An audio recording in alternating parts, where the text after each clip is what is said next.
연말에 이런저런 계획, 또 연초에 내가 계획을 막 세웁니다. 그래서 한동안 제가 좀 잊고 있었는데 지금 제가 노트북을 앞에 보고 있거든요. 제가 원룸을 3채 부모님과 같이 운영을 하고 있다고 말씀드렸는데 임대 현황을 쭉 보다가 했습니다. 왜냐면 내년 초 1, 2월 포함해서 3월, 4월까지 해가지고 전세 만기가 이렇게 많은 매물이 돌아온다고? 각 세 건물에서 이렇게 전세 만료가 다가오시는 분들 보니까 세대수가 한 4세대 정도 되는 것 같습니다. 보증금은 그렇게 높진 않죠. 원룸이니까 3천만 원 정도 줬는데 지금부터 슬슬 계획을 잡아봐야 되겠다라는 생각을 하게 됩니다. 재계약 여부를 어떻습니까? 미리미리 확인을 해서 현 임대차 보호법상에는 임차인과 임대인이 서로 계약 만료 6에서 2개월 사이에 그때 협의하라고 명시되어 있죠. 근데 빠른 것도 아니고 늦은 것도 아니라고 생각합니다. 그래서 전세금 전부 다 전체 여유자금을 보통 임대인들이 가지고 있지 않기 때문에 누군가는 이 중에서 이사를 나가실 거고 누군가는 또 전세 재계약 하실 분도 계실 겁니다.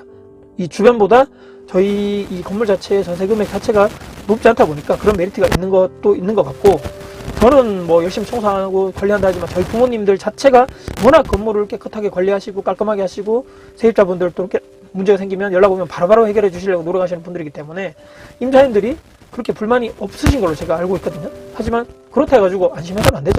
또 걱정만 해서는 안 된다. 최근에 이 담보대출이자 전세자금 대출이자 할 것 없이 이 금리가 엄청나게 높아지다 보니까 대출 받아서 전세로 들어오시는 분들에 대해서 엄청나게 부담이 많이 되기 때문에 또 그분들 중에서도 전세가 나은지 아니면 월세로 오히려 바꾸는 것이 나은지 임차인분들이 고민도 많이 할 것이라고 생각이 됩니다. 주변에 있는 건물들 중에서 원룸 전세 매물이 많은지, 또 전세 빼는 것이 시간이 걸리는지 아닌지 부동산 통해서 또 소실장님들 통해가지고 연락을 해서 또 들어봐야 될 것 같고, 아파트와 다르게 어떻습니까? 지금 물론 이제 아파트가 대구시장 자체는 워낙 이제 매물 자체가 신규 매물 자체가 쏟아지다 보니까 전세 놓기가 쉽지 않은 상황인데, 보통 원룸 건물의 전세는 이사를 당일날 나가가지고 그 다음에 들어오실 분의 잔금을 받아서 다시 이분에 내주고 이런 상황이 거의 안 되거든요. 일단은 이사를 가시고 내부에 수리나 청소할 거를 확인해야 되겠죠. 또 수리할 거나 교체할 것들이 눈으로 보고 다 깨끗하게 해놓은 상태에서 부동산에 내놓는 것이 베스트입니다.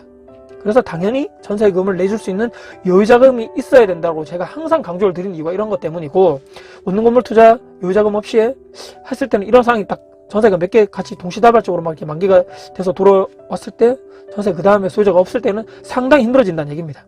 최근에 그리고 가장 바뀐 것이 부모님 건물 있죠. 제가 사는 여기 말고 좀 거리가 좀 있거든요. 같은 대구 상황에서도 동네가 좀 달라가지고 멀지만 예전에는 등이 나갔다거나 그런 거 해가지고 교체를 그냥 그 주변에 있는 업자분들을 통해 가지고 좀 하시라 했는데, 요즘에 자재 인건비가 너무 비싸다고 연락이 왔습니다. 복도에 예를 들어서 센서등 있죠. 센서등 하나 교체하는 것도 인건비 포함해서 자재비 포함해서 7만원 달라 하고 방등 자체는 10만원 달라고 했다는 얘기를 듣고, 이렇게 하면 안 되겠다. 일단은 자재를 사가지고 교체는 제가 한번 날 잡아서 가든지 퇴근해서 가가지고 제가 한번 하겠다라고 얘기를 했습니다. 주말에 날 잡아서 하든지 말이죠.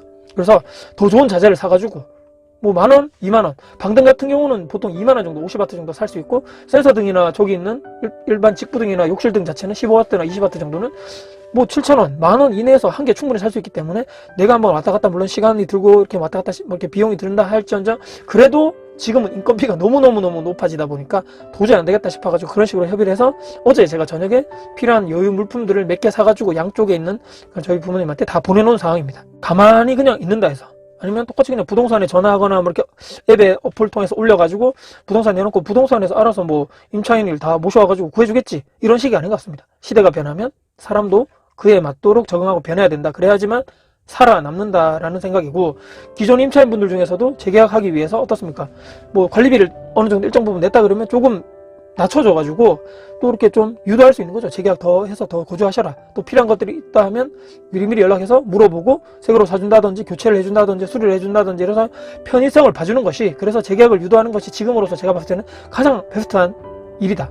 이사 나가면 어떻습니까? 내부에 아까 말씀드렸죠. 청소해야 되고 교체해야 되고 복비 나가고 또 도배장판 해야 되고 이렇게 나갈 바에는, 또는 나가가지고 또 사람들이 계속적으로 안 채워져서 공실이 몇 달 생길 바에는 기존에 있는 분들에게 조금 더 혜택을 드리면서 2년 더 거주를 하게 유도하는 것이 가장 베스트가 아닌가. 누가 간물주 또는 조물주 위에 건물주라고 했습니까? 절대 아니고요. 현실은 정말 아닙니다. 정말 쉽지 않고 다들 열악하시고 다들 또 건물주분들도 대출이 있기 때문에 대출이자가 최근에 몇 달 전에 비해서 2배 정도 다 이상 올랐죠.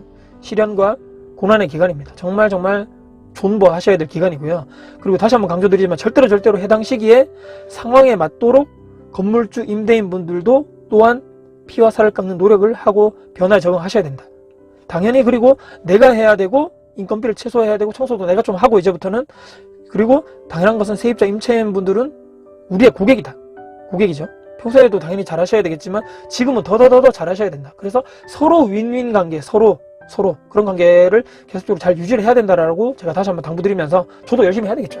최근에 제 건물 관련돼 가지고 원룸 전세로 계약하신 분들의 만기 세대가 갑자기 도래오는 연초에 물건들이 몇 건 있어서 거기에 대한 저의 생각들, 또 건물주 임대인분들이 어떻게 우리가 해야지만 이 변화, 이 고난과 역경의 시대에서 살아남을 수 있을 것이냐에 대해서 뭐 이렇게 미비하지만 저의 생각을 말씀드려봤고, 앞으로 저의 계획도 같이 한번 말씀드려봤습니다. 오늘 영상이 여러분들께 도움이 되셨다면 구독, 좋아요, 알람 설정, 댓글 주시고요. 영상 주변분들께 공유될 가치가 되어 생각하시는 분들 널리 공유 부탁드리겠습니다. 여러분들 화이팅입니다.